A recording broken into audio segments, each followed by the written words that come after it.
L'ensemble des équipes est parti hier pour le jour numéro 1 de la Transat Jacques Vabre 2021 et nous allons pouvoir analyser les résultats d'une partie des équipes. Alors oui, une partie des équipes, puisqu'il y a deux choses à savoir. La première, c'est que certaines équipes ont différé leur départ et qu'ils ont commencé en jour numéro 2. Alors certaines équipes vont devoir faire 2 fois 6000 mètres sur ce jour numéro 2 pour compenser le retard d'hier.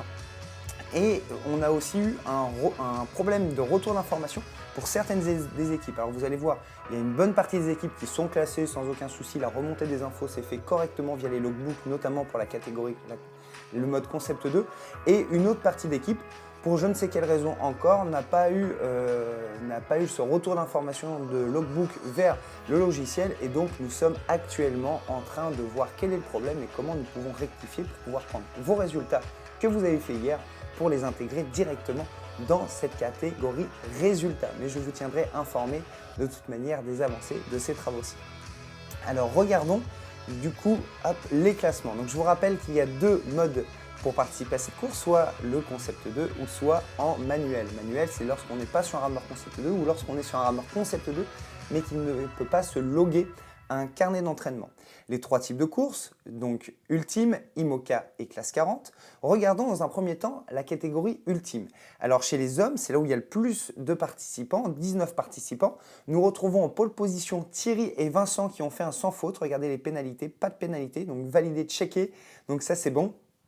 Thierry et Vincent qui ont fait un excellent score en 22,07, suivi finalement d'assez près par l'Aviron Sétoile en 22,53 et le 24,48 complète le podium en 23,25. Mais dites-vous bien les garçons que ça ne fait que commencer et que l'épreuve est encore longue. Donc ce n'est pas un sprint, c'est un marathon. Donc ça va pouvoir encore largement changer. Si on regarde par exemple en cliquant sur Thierry et Vincent, nous pouvons accéder ici à leur parcours. Et nous savons 250 mètres par 250 mètres ce qu'ils ont réalisé, à la fois pour le coéquipier 1, mais aussi pour le coéquipier 2. Regardons ici, vous voyez les cadences. Voilà, la moyenne des cadences des deux, puisque je vous rappelle, ça se fait à la moyenne des cadences des deux participants. Hop. Ensuite ici, si on descend un petit peu plus bas, nous retrouvons donc chez les équipes féminines, Elle, Celle, Ro pour Héloïse et Céline Rowing qui caracolent en première position en 29,36 sur deux participants en équipe féminine. Mais ne vous en faites pas, Chat et Alex, vous aurez tout le loisir de vous rattraper. On retrouve ensuite, toujours dans la catégorie ultime et en mixte cette fois-ci, les Pirates landais en première position. Donc là, vous voyez, il y a une petite croix rouge. C'est simplement une erreur de retour d'information, comme je vous le disais tout à l'heure, puisque lorsque l'on clique dessus, eh bien, nous avons bien ici l'ensemble de leurs données, temps 1, temps 2. Et ils ont plutôt été très bons sur cette première étape. On retrouve derrière Café Rome, puis les Franco-Suisses confinés qui viennent compléter le podium de cette épreuve mixte en ultime. Regardons maintenant pour l'IMOCA course 10 jours. Donc on retrouve en première position chez les hommes Palincum, voilà, en 24,06. C'est assez marrant comme nom, ça doit signifier quelque chose. Puis ensuite nous retrouvons 2B1 Kenobi en 24,32. Donc vous avez vu, il y a très peu d'écart déjà entre le premier et le deuxième concurrent. Et vient compléter Charles et Steve donc sur la troisième marche du podium pour cette première étape, en sachant qu'il en reste encore quelques-unes. On retrouve ici en IMOCA femmes donc les Superactives et Loli. Ne vous en faites pas pour les équipes qui sont situées derrière. Je sais notamment que Pince-Mi et Pince-Moi ont réalisé correctement les épreuves. Donc nous essayons de débloquer avec Valentin, le développeur, pour faire remonter les informations au plus rapide. Puis nous retrouvons ici en IMOCA toujours en course mixte What Else. Et oui, What Else, du coup, en première position, Loveboat en deuxième et Bocage à bord en troisième position. D'ailleurs, si vous regardez un petit peu, il y a un autre bocage qui traîne quelque part. Voilà, je vous laisse le soin de regarder un petit peu plus haut, notamment. Voilà, les inconnus en quatrième position. Et on voit que vous tournez entre 26 minutes et 30 minutes, notamment pour cette première épreuve sur les équipes mixtes en IMOCA. Si nous regardons maintenant les classes 40, donc classe 40, donc pour le moment on n'a pas encore eu les retours d'informations sur classe 40 hommes ici et nous avons les premières informations pour les femmes. Par contre nous avons beaucoup d'engagés en classe 40 femmes et ce sont les vilaines de l'ACVP qui caracolent en première position. Alors vous retrouverez aussi leurs homologues, les vilains quelque part ailleurs dans les tableaux. Je vous invite à les regarder. Ensuite, nous retrouvons les tortues Nili et les pharma rameuses. En tout cas, super pour les noms. Je trouve ça génial. Vous avez, vous avez de l'imagination. Ensuite, toujours en classe 40, 6 jours équipe mixte. En première position, Caracol à Nero Team en 26-42. Les petits mousses du Seine Belbeuf, nos amis normands qui sont là en 28-44. Et les Rakashi en 30 minutes 04. Je vous laisse de toute manière analyser l'ensemble des résultats en cliquant sur l'onglet Résultats sur le site. Regardons en manuel, qu'est-ce que ça donne. Donc en manuel, je rappelle, c'est tous ceux qui ne sont pas sur Concept 2 ou sur un Concept 2 qui ne permet pas de se loguer et qui complètent manuellement un tableau qui nous permet de voir ici les informations et les retours de score que vous avez pu faire. Alors Franck et Joël, première position sur l'ultime 18 jours en 23-29. Vraiment, hein, quand vous êtes en dessous de 24 minutes sur 6000 mètres, ça commence à être sympa. Donc bravo à vous. Les rameurs dans l'inconnu en deuxième position et revient compléter le podium, le Water Rower en 24-55. En ultime ici, toujours mais en mixte, eh bien c'est Got in a Boat peut-être qu'on dit, en 24-47 et un petit peu plus loin, même beaucoup plus loin, l'équipe qui vient juste ensuite, je décale mon écran, les battants et les cabossés qui viennent fermer la marche de cette catégorie. On retrouve après en IMOCA 10 jours, toujours dans la partie autres rameurs, les retardataires en 26-56, ceux qui sont inscrits dans les derniers moments. Eh bien, les retardataires, figurez-vous, vous avez bien fait de vous inscrire puisque vous caracolez en pole position, donc bravo à vous. Thelma et Louise, le retour en 31-05 et on vient compléter le podium. Les ramettes en 33-19.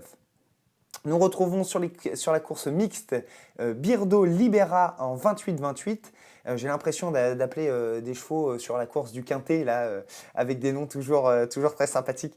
Et Pain Latine en 30-36, suivi de l'Apart Fitness de Craponne du côté de Lyon, si je ne me trompe pas, en 32-06. Bravo à vous pour cette épreuve. En classe 40, pour le dernier tableau, nous retrouvons les Rames de l'Ouest, donc classe 40, 6 jours femmes en 32-42, suivi d'Adara CS. Puis nous retrouvons en classe 40 toujours, mais cette fois-ci en mixte, les Marins d'eau douce en 31-22, suivi de Roja en 31-24 et de Rower Team 2 en 34-38. Donc voilà pour l'ensemble des résultats que nous avons jusqu'à présent. Vous avez peut-être vu que dans votre espace membre, votre espace personnel, vous pouviez choisir le choix de votre route actuellement. Alors, on a retiré puisque ça apportait plus de confusion qu'autre chose, vu que vous n'avez pas encore le bulletin météo. Vous l'aurez demain. Donc, dans votre espace membre à nouveau, ce choix de route, vu que vous aurez eu le bulletin météo juste après ici mon intervention. Et pour tous ceux qui ont déjà choisi une route, eh bien tout simplement on a annulé pour que ça ne soit pas une route prise par dépit comme ça sans trop savoir ce qui va se passer, mais que vous allez voir le bulletin météo pour choisir votre cap. J'espère que vous êtes encore vaillants, forts et costauds et que l'aventure va se dérouler dans les meilleures conditions pour toutes et tous. Je vous dis moi à très vite dans votre prochain bilan sur cette épreuve de la Transat Jacques Vabre et nous allons passer tout de suite à les météos. Allez, ciao!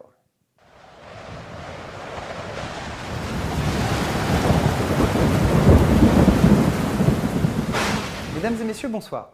L'ensemble des concurrents est arrivé à la pointe du Cotentin.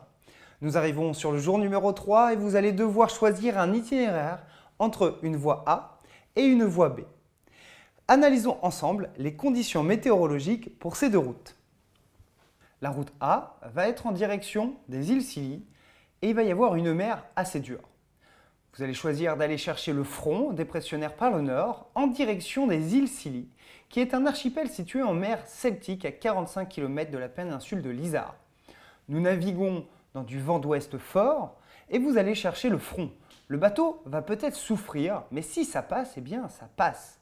La mer est dure et il peut y avoir de la casse matérielle, mais les bénéfices peuvent être grands, car au passage du front, le vent va brutalement passer au nord-ouest et c'est le moment que nous allons choisir pour virer de bord et faire route à vive allure dans la bonne direction. Le deuxième itinéraire possible, ça va être la voie B, la route B, tout droit vers la pointe ibérique. Alors par contre, il va y avoir une bulle anticyclonique au passage de la pointe bretonne. Un anticyclone est installé sur le nord-ouest de la France. Alors il fait beau et des records de pression sont atteints en ce moment. Le vent ne soufflera plus dans les voiles et les bateaux perdront de la vitesse. De temps en temps, une bise légère accélérera la coque pour le plus grand bonheur des skippers, mais cela reste assez rare. Il faudra être patient et tenir bon car le vent reviendra bientôt si vous choisissez cet itinéraire B.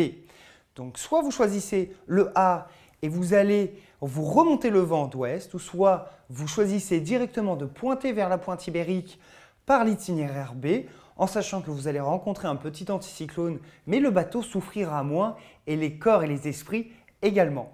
À vous de choisir et nous on se retrouve demain pour votre prochain bulletin météo.